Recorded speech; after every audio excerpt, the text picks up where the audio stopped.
¿Cómo están? Muy buenos días. Me da muchísimo gusto saludarlos del otro lado del mundo.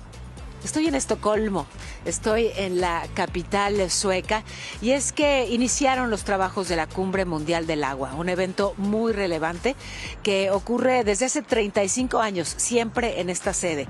Una ciudad muy comprometida con la conservación del medio ambiente, con el cuidado del agua, y este año justamente se habla de esos dos temas de manera pues muy estrecha, y es que hablamos cotidianamente de calentamiento climático, de crisis del clima, pero de la mano está también la crisis del agua. Ya lo hemos vivido muy de cerca, hemos visto en esta temporada de lluvias inundaciones importantes, apenas este fin de semana inundaciones tremendas que afectaron a Querétaro, pero en los días anteriores también a la Ciudad de México, al Valle de México, a Zapopan, en fin, que buena parte del país afectado por inundaciones y bueno, pues otras partes de nuestro territorio muy afectadas por la sequía. México, que tiene un territorio desértico y semidesértico, sobre todo en toda la parte norte, afronta retos importantes en términos de estrés hídrico. Así que estamos aquí para hablar con los grandes expertos en la materia, pero no son solamente conferencias, no son solamente discursos. Aquí se reúnen aquellos que han logrado implementar soluciones en distintas latitudes para que no nos falte el agua. ¿Qué de lo que ocurre en otros lados podemos aprender y llevar hasta México? ¿Qué están haciendo los jóvenes? Porque claro, es crucial que haya colaboración, pero que haya también nuevas ideas, empujar los límites, innovación. Y los jóvenes están encontrando muchas de las respuestas para tener pues garantizado el acceso al agua. Y es que de pronto seguimos asumiendo que si abrimos la llave va a salir. Y no necesariamente es así. Hay muchos lugares en donde ya el día cero, el día sin agua ha llegado y en otros estaría por llegar si no tomamos decisiones hoy. Así que tendremos toda la cobertura y toda la información relacionada con la gestión del agua. Pero antes, déjenme ir a lo que ocurre en México y en el mundo y que es noticia. Si están listos ustedes, estoy lista yo. Vamos juntos a un resumen de lo más importante. Iniciamos justamente con el caso de Julio César Chávez Jr., este boxeador que, como saben, fue detenido vinculado a proceso por delincuencia organizada y el juez concluyó que la Fiscalía General presentó las pruebas suficientes para abrir el proceso penal. Pero, ojo, se autorizó que Julio César Chávez Jr. lleve su proceso en libertad condicional. Esto a pesar de que ese delito amerita prisión preventiva. Ismael El Mayo Zambada, ex líder del cártel de Sinaloa, se va a declarar culpable hoy de 2 cargos relacionados con narcotráfico que le imputan en Estados Unidos. Por la tarde, la fiscal general Pam Bondi va a hacer el anuncio oficial de este acuerdo. Y dictaron prisión preventiva a 7 de las 13 personas detenidas por el asesinato de Jimena Guzmán y José Muñoz, la secretaria particular y el coordinador de asesores de la jefa de gobierno de la Ciudad de México, Clara Brugada. Están acusados de narcotráfico, narcomenudeo y posesión ilegal de tarjetas de circulación. Y el ministro electo de la Suprema Corte de Justicia, Arístides Guerrero, sufrió un accidente automovilístico en la Ciudad de México. Se fracturó el tórax, la nariz, tuvo que ser operado. De acuerdo a su familia, ya se recupera favorablemente y estará listo para su toma de protesta como nuevo integrante de la Suprema Corte el 1 de septiembre. Expresidentes del INE, políticos, intelectuales, periodistas pidieron al gobierno federal promover un debate público incluyente en torno a la reforma electoral, en el que participen partidos políticos, instituciones y ciudadanos. Y las fuertes lluvias no dan tregua. Querétaro fue severamente afectado. Una fuerte tormenta de al menos 8 horas destruyó calles, afectó más de 1,000 casas, dejó a 2 personas muertas. La Guardia Nacional ya activó el plan DN3 para ayudar a los damnificados. Y policías de la Ciudad de México rescataron un bebito abandonado en la alcaldía Miguel Hidalgo. Estaba ahí en la banqueta, envuelto en una cobija. Le compraron ropita y lo pusieron a salvo. Y bueno, iniciamos justamente con esta información vinculada al caso del boxeador mexicano Julio César Chávez Jr. Y es que dejó ya ayer el penal federal de Hermosillo, Sonora, luego de que un juez lo vinculara a proceso por delincuencia organizada, pero le concediera la posibilidad de llevar el proceso en libertad condicional, a pesar de que ese delito merita prisión preventiva. Durante la audiencia se concluyó que las pruebas presentadas por la Fiscalía fueron suficientes para abrir un proceso penal en su contra. El boxeador, recordemos, fue detenido el 2 de julio en California, luego de que el gobierno estadounidense lo consideró una amenaza por sus presuntos vínculos con los Chapitos. Hace justo una semana fue entregado a las autoridades mexicanas por parte de agentes del Servicio de Control de Inmigración, el ICE, que lo escoltaron ahí en la garita hacia Nogales, Sonora. Su defensa, por lo pronto, compartió las medidas cautelares que deberá seguir. Y esas medidas consisten en que no se vaya de México, que asista puntualmente a sus audiencias y que no se comunique. ¿Se queda en Sonora, abogado? Que ni siquiera voltee a ver a las personas que hicieron la investigación. Y como se había anunciado, hoy Ismael El Mayo Zambada, ex líder, fundador del Cártel de Sinaloa, se va a declarar culpable. Esto será ante un tribunal federal de Nueva York, culpable de 2 de los cargos que enfrenta relacionados con narcotráfico. El Mayo va a evitar así comparecer en un juicio a cambio de entregar información sensible a las autoridades estadounidenses. Será la fiscal general Pam Bondi quien anuncie justamente en conferencia de prensa este acuerdo de culpabilidad que alcanzó el gobierno de Trump con este capo mexicano. Un anuncio programado a la 1 de la tarde, tiempo de México, poquito después de la audiencia de Zambada. Y bueno, el caso del exsecretario de Seguridad Federal, Genaro García Luna. Su defensa obtuvo una nueva prórroga de 90 días para apelar la sentencia de 38 años de prisión por colaborar durante 2 décadas con el cártel de Sinaloa. Esto luego de las complicaciones que tuvieron para comunicarse con él. Un tribunal de Estados Unidos fijó el 18 de diciembre para presentar el escrito inicial. Hay que recordar que a inicios de este mes sus abogados denunciaron que estaba en condiciones de reclusión extremas, situación que aseguran ya afectó su salud. Pero voy a otro caso relevante, y es que los jueces le dictaron prisión preventiva a 7 de los 13 detenidos por el asesinato de Jimena Guzmán y José Muñoz, la secretaria particular y el coordinador de asesores de la jefa de gobierno de la Ciudad de México, Clara Brugada. Durante las audiencias iniciales fueron acusados de narcotráfico, narcomenudeo y posesión ilegal de tarjetas de circulación. 6 de ellos también fueron vinculados a proceso, excepto Arturo N., luego de que su defensa solicitara la ampliación del término, así que será el miércoles cuando se defina su situación legal. Las 5 personas restantes aún están bajo custodia de la Fiscalía de la Ciudad de México en espera de ser consignadas ante el juez de control. Precisamente en ese grupo de 7 personas está Francisco N., alias El Paco.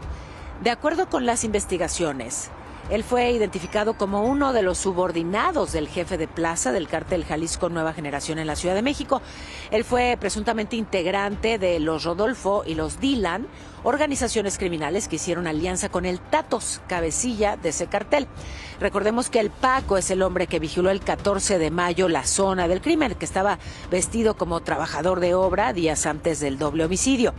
Esa ocasión el asesinato no se realizó porque José le avisó a Jimena que no podría llegar al punto de encuentro, ahí donde siempre la veía, ahí donde pasaba por él para ir al trabajo. Sin embargo, el asesinato pues ocurrió días después. También en la Ciudad de México, la Secretaría de Seguridad Federal se reunió con los 32 secretarios ejecutivos estatales de seguridad pública para abordar sobre los mecanismos de coordinación, distribución de fondos federales y la urgente necesidad de profesionalizar a las policías locales. Mientras que en Nuevo León hubo un enfrentamiento entre policías de la Fuerza Civil y un presunto grupo de delincuentes, un tiroteo que dejó como saldo a 12 civiles muertos. La Secretaría de Seguridad Pública informó a través de un comunicado que los uniformados fueron atacados por los delincuentes durante un patrullaje. Y le informo también de esto que ocurrió con el ministro electo de la Suprema Corte, Arístides Guerrero. Tuvo un accidente, se está recuperando ya en un hospital, pero se fracturó el tórax y la nariz. todo por un accidente automovilístico el viernes en la Ciudad de México. Este percance ocurrió cuando otro coche impactó el suyo mientras circulaba sobre el río Churubusco y bueno, debido a las lesiones tuvo que ser operado. A una semana de que rinda protesta como miembro de la nueva Suprema Corte, su familia informó que el pronóstico es positivo. Ya se está pues recuperando de estas lesiones. Pero voy ahora a la reforma electoral y es que Ricardo Monreal, que es el coordinador de Morena en la Cámara de Diputados, reveló que la iniciativa de la presidenta Sheinbaum va a ser discutida en febrero, una vez que terminen los foros de análisis organizados por la Comisión Presidencial. La mandataria ha dicho que el proyecto busca reducir el financiamiento de los partidos políticos, las elecciones, el gasto de los órganos electorales. Hay otra propuesta que consiste en rediseñar la fórmula de los legisladores plurinominales para que tengan más representatividad en lugar de eliminarlos simplemente como se planteó al inicio. Ayer hubo un nuevo llamado a discutir de manera abierta y plural esta reforma electoral. Participaron exconsejeros y presidentes del INE y del antes IFE, intelectuales, periodistas que pidieron al gobierno federal que haya consenso, que la reforma pues sea el resultado de un debate incluyente con argumentos, propuestas, no decisiones unilaterales desde el poder central. Y bueno, la presidenta Sheinbaum habló de las cifras publicadas recientemente por el INEGI, que reflejan una importante disminución de la pobreza en México. Desde Guerrero atribuyó estos datos como muestra de un gobierno distinto, no como el de aquel del periodo neoliberal. Cuando se apoya abajo, a toda la economía mexicana le va mejor, a todos les va mejor, pero tiene una máxima: apoyar al que menos tiene. Y dio resultados. La presidenta abanderó en Acapulco al buque Marinabús 1, que es el nuevo transporte turístico que va a operar ahí en el puerto y va a estar a cargo de la Secretaría de Marina. Dijo que el objetivo pues es recorrer la bahía de manera rápida, segura y sustentable. Y consideró además que un sistema de transporte pues sí es un símbolo de reconstrucción, de esperanza y de futuro para Acapulco. Recordemos, Acapulco pues severamente dañado por el huracán Otis, pero también lastimado pues por otras inundaciones posteriores y sobre todo por la inseguridad y la pobreza. La Secretaría de Hacienda informó que a partir del 1 de septiembre, Ángel Cabrera va a ser el nuevo titular de la Comisión Nacional Bancaria y de Valores. Va a sustituir a Jesús de la Fuente. Él tiene una sólida trayectoria en materia financiera, materia regulatoria. Su paso por la administración pública pues ha sido en cargos de alto nivel en Hacienda, en la Unidad de Banca, Valores y Ahorro, en la Subprocuraduría Fiscal de Asuntos Financieros de la Procuraduría Fiscal y también en la Subsecretaría de Egresos. Pero me voy a enlazar con mi compañero Ricardo Vitela y es que ha llovido de manera tremenda en las horas recientes. Tú estás en la autopista México-Querétaro. En este caso, además de las lluvias, hay un bloqueo por transportistas. Cuéntanos, te escuchamos atentos. Muy buenos días. Buenos días, México. Buenas tardes ahí en Estocolmo. Paola, un abrazo.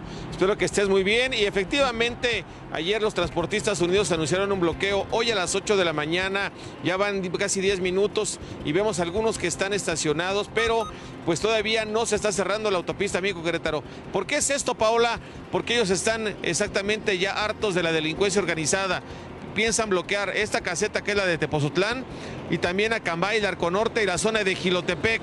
Han llegado ya elementos de la Policía Estatal, están pendientes de lo que pueda suceder. Mientras tanto, todavía se encuentra abierta esta caseta para quienes salen del Estado de México con dirección a Querétaro y quienes van ingresando hacia la zona de Cuautitlán Izcalli. Pero se prevé que en los próximos minutos haya problemas viales en esta zona de la México-Querétaro. Paola, es la información que tenemos desde la zona del Estado de México.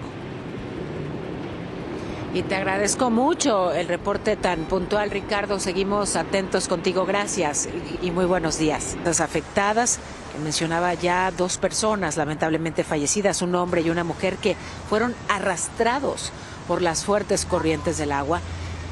Están esforzándose en las labores de limpieza y en apoyar a la población en las distintas zonas, sobre todo pues las más afectadas y las más vulnerables.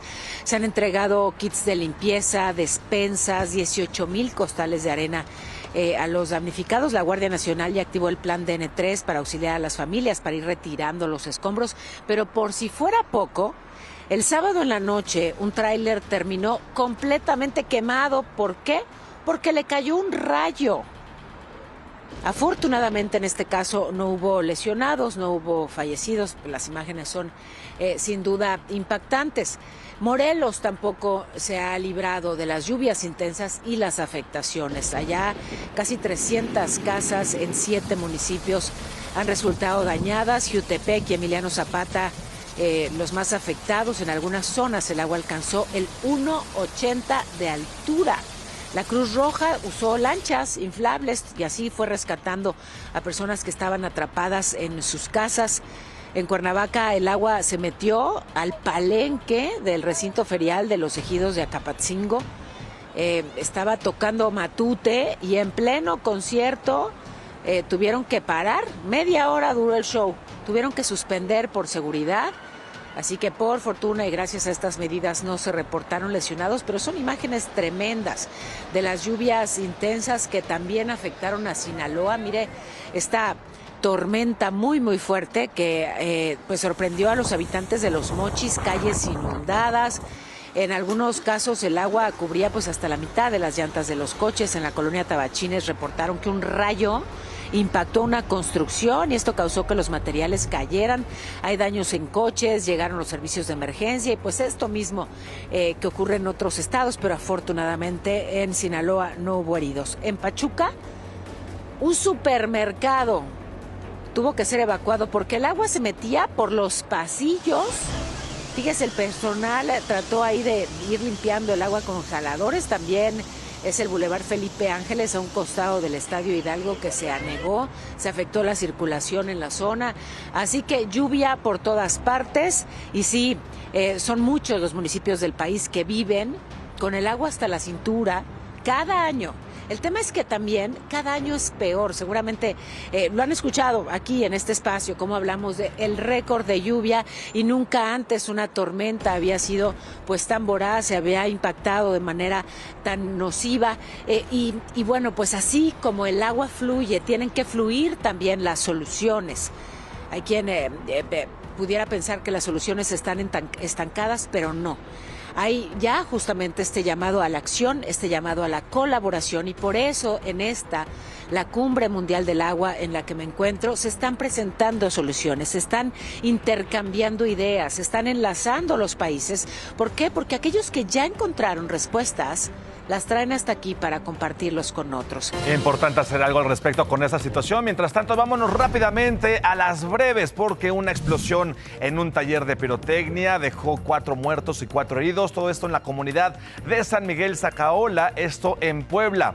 Además, un hombre murió tras ser linchado por vecinos de la colonia El Nopalito en Cuauhtlacingo, también en Puebla. Presuntamente trataban de asaltar una tortillería. En más información de la República Mexicana, en Hidalgo, al menos 24 de los 50 delitos que se toman en cuenta para la elaboración de la Estadística Nacional del Delito registra una tendencia a la alza de hasta 200%. Y en más información nacional, golpe al tráfico de cocaína. El fin de semana, la CEMAR logró decomisar 601 kilos de cocaína y 900 kilos de alcaloide en costas de Guerrero. Además, hubo 4 personas detenidos en este operativo. Vámonos ahora hasta San Luis Río Colorado, en Sonora. Allá la Defensa y la Guardia Nacional aseguraron un cargamento de 1,201 paquetes de cocaína. Estaban escondidas en un camión. Hay una persona detenida. Por su parte, colectivos de Ciudad Juárez en Chihuahua protestaron en el crematorio Plenitud, esto para exigir justicia por los 386 cuerpos hallados hace 2 meses en aquel lugar. Y ya llegó a la AIFA el tercer avión para Mexicana de Aviación. Así es, la aerolínea afirmó que está lista para conectar a todo el país. Y por su parte, la presidenta Sheinbaum entregó créditos a la palabra a mujeres artesanales del pueblo de Amusgo, esto en Guerrero. Se dedican principalmente a la elaboración de textiles y al tradicional huipil. Y en este momento el dólar se cotiza en 18 pesos con 59 centavos y la Bolsa Mexicana de Valores cerró el viernes con una ganancia de 1.72%.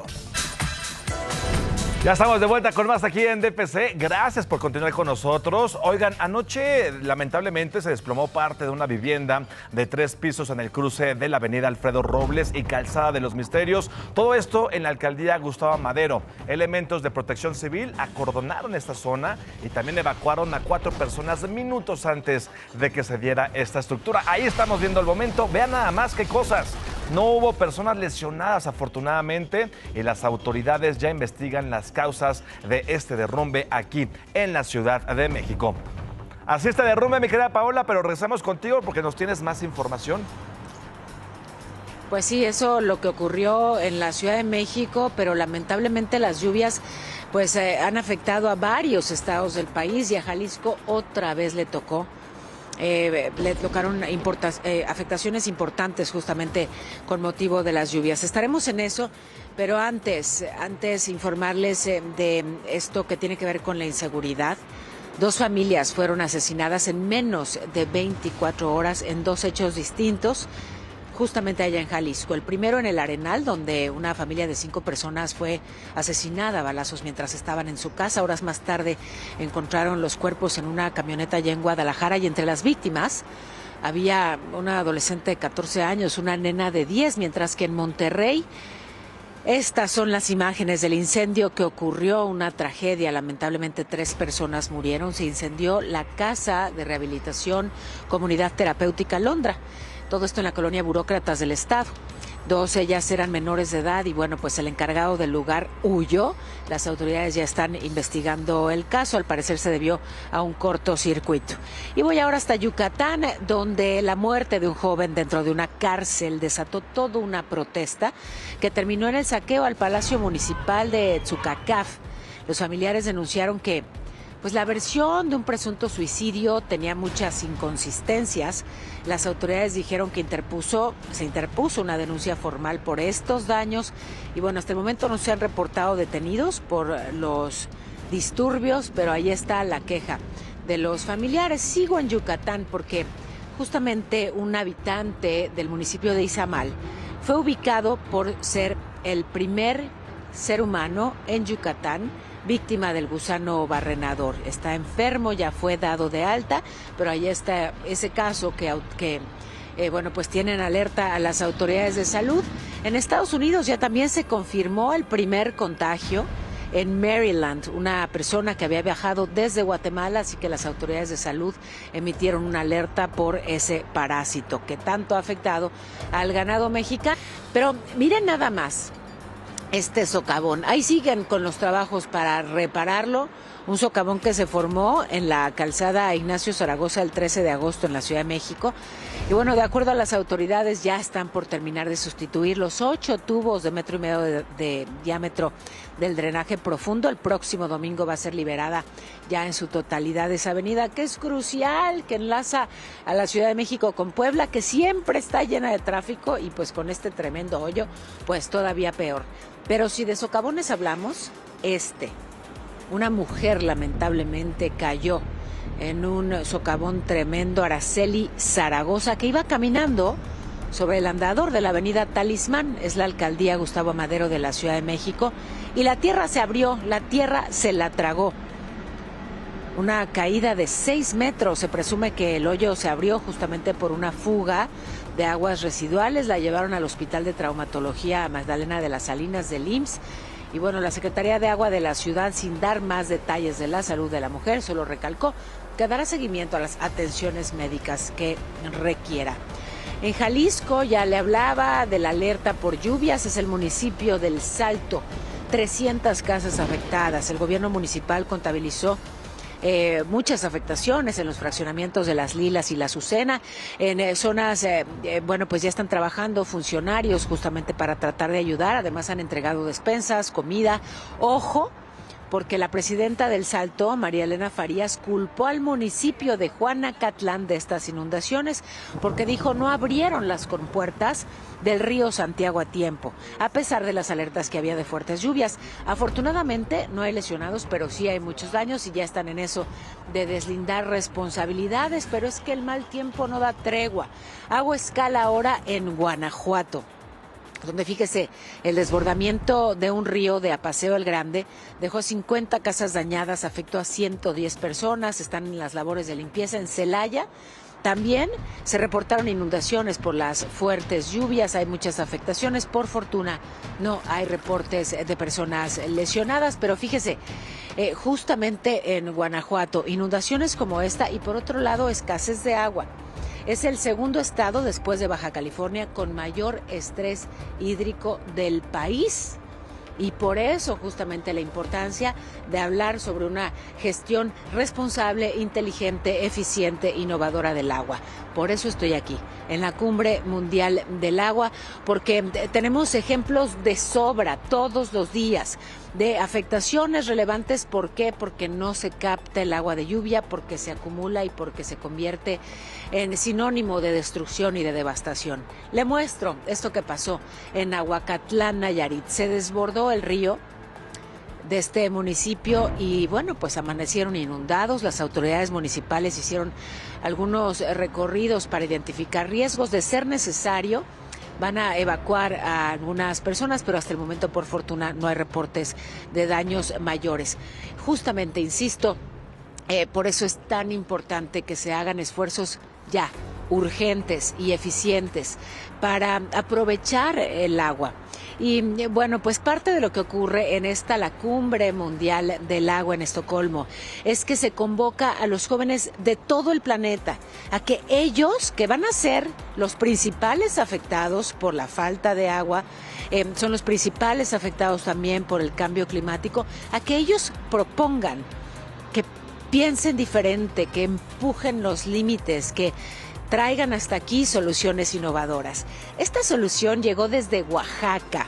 Dos jóvenes oaxaqueñas, Shani Mora y Rosa Mendoza, que el año pasado hicieron aquí una propuesta muy interesante para aprovechar el agua residual y ganaron un muy importante reconocimiento, y de solo recordarlo me vuelvo a emocionar, así que vamos a recordarlo juntos. Shani Mora y Rosa Mendoza dejaron en alto el nombre de México al obtener el diploma de excelencia en el Premio Mundial del Agua Stockholm Junior Water Prize. Las jóvenes estudiantes y originarias de Teotitlán del Valle en Oaxaca lo lograron con su proyecto de filtro casero como alternativa para la reutilización del agua entintada en el cultivo de hortalizadas. Consiste en un sistema de filtración muy simple a base de materiales que son la mayoría naturales, con el propósito de que los artesanos de la comunidad de Teotitlán puedan implementar estos filtros que sean económicos. Porque esta agua la desechan completamente al drenaje y va dañando a los lirios acuáticos de la comunidad. Este reconocimiento, también conocido como el Nobel Juvenil del Agua, es el certamen estudiantil más importante del mundo. Se realiza cada año en Estocolmo, Suecia, reuniendo a jóvenes de entre 15 y 20 años que hayan realizado proyectos relacionados con el agua y que busquen un beneficio ambiental, científico, social o tecnológico. Una problemática muy grande pues era la escasez de agua, lo que derivaba en la escasez de agua para actividades productivas agrícolas. Pero una potencialidad muy grande que tiene Teotitlán pues es la elaboración textil reconocida mundialmente. Su proyecto consistió en un sistema de filtración casero para purificar las aguas residuales del tejido textil para poder utilizarla en el cultivo de vegetales. Y aunque no faltó quien les dijera que no iban a lograrlo, ellas se concentraron en crear un proyecto que promete beneficiar a cientos de artesanos y que también preserva sus tradiciones culturales. Había un artesano que nos logró a decir que no podíamos lograr a llegar a hacer nada con esas aguas entintadas, pero la verdad, al ver nuestro resultado, pues ahorita el artesano ya está interesado en poder implementarlo ya. Informó Kevin Esqueda.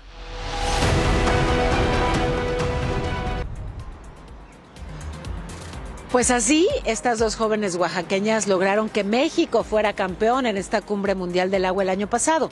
Este año son dos jóvenes jaliscienses quienes están representando a nuestro país. Voy a conversar con ellos, voy a mostrarles su proyecto y vamos a, pues esperar que mañana se arme la fiesta mexicana por acá, por un nuevo triunfo para México en esta cumbre. Es muy interesante el proyecto que tienen estos dos jóvenes de Jalisco, así que estaremos en ello, pero antes, Irán, tú estás atento a Ferdinand o ¿cómo se llama este fenómeno que ahí va otra vez acercándose en el Atlántico? Te escuchamos con la información meteorológica. Gracias, Pau. Pues sí, efectivamente, porque en el Atlántico ahora se formó la tormenta tropical Fernand. Está a más de 3,000 kilómetros al este-noroeste de las costas de Quintana Roo, por lo que no representa riesgo afortunadamente para nuestro país. La trayectoria que tomará lo irá alejando. Se prevé también que no escale a categoría de huracán. Para el 27 de agosto, es decir, para el miércoles, se va a degradar a una subtormenta tropical. Y ya que estamos hablando de estos temas, les platico rápidamente cómo nos van a pintar los cielos para este lunes. Pues sí, seguirán las lluvias en todo el país. El monzón mexicano ocasionará intensas en Durango, en Sinaloa, también en Nayarit, además de muy fuertes en Sonora y en Chihuahua. Por su parte, la onda tropical número 25 provocará precipitaciones fuertes acompañadas de descargas eléctricas en Aguascalientes, Jalisco, Guanajuato, Estado de México y Puebla. Para la Ciudad de México, ¿qué nos depara los chilangos y a las chilangas? Una máxima de 25 grados y una mínima de 14. Y pues sí, efectivamente va a seguir lloviendo porque hay un 80% de probabilidad de lluvias, así que no guarden el paraguas. Aquí les platicamos, además, en otros temas, que la actriz Erika Buenfil denunció el robo de 2 computadoras dentro de su auto en el estacionamiento de la Plaza Mítica, aquí en la Ciudad de México. Las autoridades informaron que ya hay 2 detenidos de origen colombiano, dicen, uno de 46 años y otro de 28 años, a quienes lograron identificar gracias a las cámaras de videovigilancia. Y bueno, pues esta es la información, así que ahí están detenidos ya. Que levantó mucha polémica toda esta situación, porque no es la primera vez que se registran estos asaltos en esta plaza, y fue justamente cuando Erika Buenfil lo denuncia. Que hacen algo. Exactamente. Pues sí, mira, de algo sirvió la denuncia, pero lamentablemente si nos bajamos del auto hay que llevarnos las cosas. Siempre, ¿para ¿verdad? qué buscarle? ¿O sí. no, mi querida Pau? ¿Tú cómo ves? Pues, ¿qué te digo? Menos mal que nos tienes estas buenas noticias, Erika, Sí, sobre Erika. de... Gracias a ambos. Vámonos ahora a un resumen de lo más importante. Ya nos pasamos tantito de las 9, así que déjeme compartirle lo más relevante en resumen, y es que Julio César Chávez Jr. fue vinculado ya a proceso por delincuencia organizada. La Fiscalía General presentó las pruebas suficientes, pero el juez autorizó que, pues lleve su proceso en libertad condicional, a pesar de que ese delito amerita prisión preventiva. Y hoy, Ismael El Mayo Zambada, ex líder del cártel de Sinaloa, se va a declarar culpable de 2 cargos relacionados con narcotráfico. Por la tarde, la fiscal general Pam Bondi va a hacer el anuncio oficial del acuerdo, y hoy la presidenta Sheinbaum volvió a reprochar que el gobierno mexicano no ha recibido ninguna información del caso. No han entregado nueva información ni a la Fiscalía, ni a la Secretaría de Seguridad, ni a Relaciones Exteriores. Y bueno, vamos a esperar Hoy también la presidenta habló de la visita que hará a México el secretario de Estado estadounidense Marco Rubio para firmar un acuerdo de seguridad. Dijo que vendrá muy probablemente la primera semana de septiembre. Dictaron prisión preventiva a 7 de las 13 personas detenidas por el asesinato de Jimena Guzmán y José Muñoz, la secretaria particular y el coordinador de asesores de la jefa de gobierno de la Ciudad de México, Clara Brugada. Están acusados de narcotráfico, narcomenudeo y posesión ilegal de tarjetas de circulación. Y el ministro electo de la Suprema Corte, Arístides Guerrero, sufrió un accidente de coche en la Ciudad de México. Se fracturó el tórax, también la nariz, tuvo que ser operado, pero ya su familia informó que se recupera favorablemente y que sí va a estar listo para su toma de protesta el próximo 1 de septiembre. El expresidentes del INE, políticos, intelectuales, periodistas pidieron al gobierno federal que haya un debate público e incluyente en torno a la reforma electoral, que participen todos, que realmente se escuchen las voces de los ciudadanos. Y una fuerte tormenta de al menos 8 horas en Querétaro destruyó calles, afectó más de 1,000 casas, dejó a 2 personas fallecidas, se las llevó la corriente. La Guardia Nacional ya activó el plan DN3 para ayudar a los damnificados. Y policías de la Ciudad de México rescataron a un bebito que estaba abandonado en las calles de la alcaldía Miguel Hidalgo, envuelto en una cobija. Los oficiales le compraron ropita y lo pusieron a salvo. Le adelantaba ya esto que ocurrió en las calles de la Ciudad de México. Un bebito fue abandonado de apenas 4 meses. La buena noticia es que policías de la alcaldía Miguel Hidalgo lo rescataron, fíjese, y no solamente lo rescataron, sino que hasta fueron y le compraron ropita y bueno, pues lo cobijaron y le compraron su biberón, su leche, diagnosticaron al bebé con un ligero grado de hipotermia, lo trasladaron a un hospital, pero los presuntos papás pues fueron detenidos gracias a labores de inteligencia, lograron ubicar a quienes abandonaron al menor, quien ya se está pues por fortuna recuperando. Y hay nueva información sobre el caso de Fernandito, este chiquito de solo 5 años que fue asesinado por prestamistas. Este caso desgarrador, su mamá no podía pagar una deuda de 1,000 pesos ahí en Los Reyes, La Paz, Estado de México. Y bueno, ya la Fiscalía Estatal destituyó a 2 funcionarios, un agente del Ministerio Público que se negó a atender a la mamá de Fernandito, Marcelina, en el Centro de Justicia del municipio y que de hecho la remitió a otra área, y a un agente del Ministerio Público del área de género para determinar si tuvo pues alguna conducta que afectara los derechos de la víctima. Así que este caso de Fernandito, que alcanzó ya una gran notoriedad, nos empieza a permitir indagar un poco más y ver, sí, como muchas veces las autoridades revictimizan a quienes ya han sido afectados, en este caso, por la inseguridad. Bueno, y quien va a llevar su proceso en libertad, quienes lo llevarán en libertad son los policías de la Ciudad de México, Julio y Arturo N., detenidos por la muerte de un motociclista en la alcaldía Venustiano Carranza. ¿Recuerdan estas imágenes terribles que le compartí de lo ocurrido el martes pasado en la colonia Jardín Balbuena? Los oficiales detuvieron a los tripulantes de una moto, que eran padre e hijo, para una revisión de control. Empezaron a pelear, de los gritos pasaron a los golpes y bueno, uno terminó en el piso, pateado por el joven, así que el otro sacó su pistola y le disparó, le quitó la vida. Luego de una primera audiencia, el juez autorizó prisión domiciliaria para estos policías. Y en Tamaulipas, un juez le dictó sentencia 293 años de prisión a José Luis El Jabón, miembro del Cártel del Pacífico, José Luis N., acusado de asesinar a 7 personas, entre ellas al hijo del escritor Javier Sicilia, homicidios que ocurrieron en marzo de 2011, allá en Jutepec, Morelos. El juez además impuso una multa de más de 2,5 millones de pesos. Y hay alerta, sí, por este incendio ayer en la tarde en la cocina de una panadería dentro del centro comercial Parque Delta en la alcaldía Benito Juárez de la Ciudad de México. Más de 100 personas tuvieron que ser evacuadas. Por fortuna, nadie resultó lesionado y los bomberos dijeron que, bueno, pues el fuego fue iniciado por la combustión de aceite en una freidora industrial. Hasta allá llegó este tema. Así que, bueno, ahí está el resultado. ¡Felicidades! Muy Gracias. Bien. Te di chance, Muy mi querida bien, Erika. pero Sí. te abrazamos, güera ganadora, bailadora, felicidades y aquí te esperamos siempre que quieras.